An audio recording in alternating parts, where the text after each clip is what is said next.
Guys, ഇന്ന് നമുക്ക് ഈ കോളത്തിന് വലിയ കഥയായാലോ? ഒന്നുമില്ല, ഞാനൊരു ഫേസ് വാഷ് വാങ്ങാനായിട്ട് കൽപ്പറ്റയിലുള്ള പെർപ്പിളിൽ പോയതാണ് കേട്ടോ. നോർമലി ഞാൻ പെർപ്പിളിൽ സാധനങ്ങൾ വാങ്ങലോ ഒന്നെങ്കിൽ ഫ്ലിപ്കാർട്ട് അല്ലെങ്കിൽ പെർപ്പിളിൻ്റെ ഓൺലൈനിൽ നിന്നാണ് വാങ്ങൽ കേട്ടോ. ഇതിപ്പോൾ ഇവിടെ ഷോപ്പുള്ളതുകൊണ്ട് തന്നെ ഒന്ന് ഷോപ്പ് പോയി ഒന്ന് കണ്ട് ഒന്ന് എക്സ്പ്ലോർ ചെയ്യാമെന്ന് വിചാരിച്ച് പോയതാണ് കേട്ടോ. പക്ഷേ അവിടെ ശരിക്കും എക്സ്പ്ലോർ ചെയ്ത ആൾ എന്ന് പറയുന്നത് ഞാനല്ല കേട്ടോ, കുടുംബങ്ങളാണ്.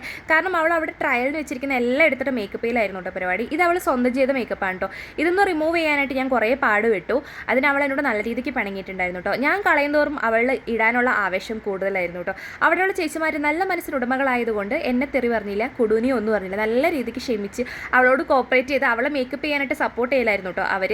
അങ്ങനെ ഞാൻ പൊതുവേ കുടുംബങ്ങൾക്ക് ഈ ലിപ്സ്റ്റിക്കും കാര്യങ്ങളൊന്നും വാങ്ങിക്കൊടുക്കലില്ല കേട്ടോ. അതിൻ്റെ റീസൺ എന്താണെന്ന് വെച്ച് കഴിഞ്ഞാൽ ഇത്ര ചെറുപ്പത്തിലേ വേണ്ടല്ലോ എന്ന് ഓർത്തിട്ടാണ് കേട്ടോ. പക്ഷേ മേക്കപ്പിന് വിരോധിയാണ് എന്നല്ല കേട്ടോ അതിനർത്ഥം. അപ്പോൾ നമ്മൾ നമ്മുടെ സാധനങ്ങളൊക്കെ വാങ്ങി ഇറങ്ങി. അപ്പോൾ എനിക്ക് നിങ്ങളോട് പറയാനുള്ള എന്താണെന്ന് വെച്ച് കഴിഞ്ഞാൽ നമ്മുടെ ചാനൽ എല്ലാവരും ഒന്ന് സബ്സ്ക്രൈബ് ചെയ്യണം, സപ്പോർട്ട് ചെയ്യണം. അപ്പോൾ അടുത്ത വീഡിയോ കാണാം കേട്ടോ. ചാച്ചാ bye bye, see you. Subscribe ചെയ്യാൻ മറക്കല്ലേ.